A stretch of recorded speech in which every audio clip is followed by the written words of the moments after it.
മുംബൈ ടീമിന് ഇപ്പോൾ കാര്യങ്ങൾ കറക്റ്റായിട്ട് മനസ്സിലായി.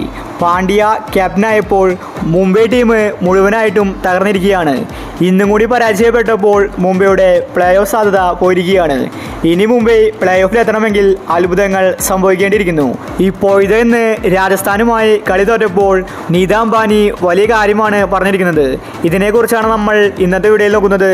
ഇതുപോലത്തെ IPL ന്യൂസിന് വേണ്ടി ഈ ചാനൽ മറക്കാതെ സബ്സ്ക്രൈബ് ചെയ്യൂ. മുംബൈ ടീം വീണ്ടും തോറ്റിരിക്കുകയാണ്. ഇനി അവർക്ക് മുന്നോട്ട് വരാൻ സാധിക്കില്ല.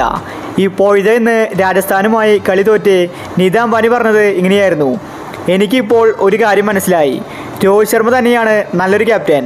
ഞങ്ങൾ പാണ്ഡ്യയ്ക്ക് അവസരങ്ങൾ കൊടുത്തു. അവനെ ഞങ്ങൾ പരീക്ഷിച്ചതാണ്. പക്ഷേ അവനതിൽ ഫെയിലായി. ഞങ്ങൾക്കിനി പ്ലേ ഓഫിലെത്താൻ സാധിക്കില്ല. പാണ്ഡ്യ ക്യാപ്റ്റൻസിയിൽ വെറും 0.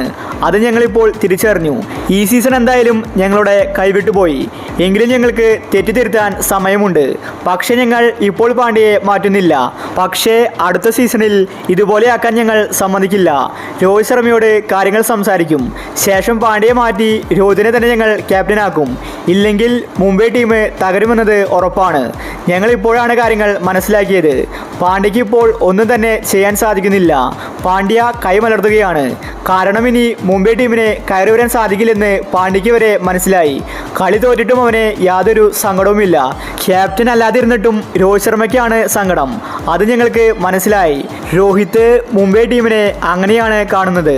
അതുകൊണ്ട് അടുത്ത സീസണിൽ പാണ്ഡ്യയെ ഞങ്ങൾ ഒഴിവാക്കും. രോഹിത് ശർമ്മയെ തന്നെ തിരിച്ച് ക്യാപ്റ്റനാക്കുമെന്ന് നീതാ അംബാനി വ്യക്തമാക്കി.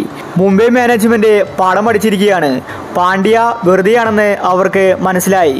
പക്ഷേ രോഹിത് ശർമ്മ ഇനി ക്യാപ്റ്റനാകുമെന്നത് നോക്കി തന്നെ കാണേണ്ടി വരും. ഒരു വട്ടം പുറത്താക്കിയ രോഹിത് വീണ്ടും ക്യാപ്റ്റനാവാൻ സാധ്യത കുറവാണ്. രോഹിത് അതിന് സമ്മതിക്കില്ല. അപ്പോൾ ഇതുപോലത്തെ IPL ന്യൂസിന് വേണ്ടി ഈ ചാനൽ മറക്കാതെ സബ്സ്ക്രൈബ് ചെയ്യൂ.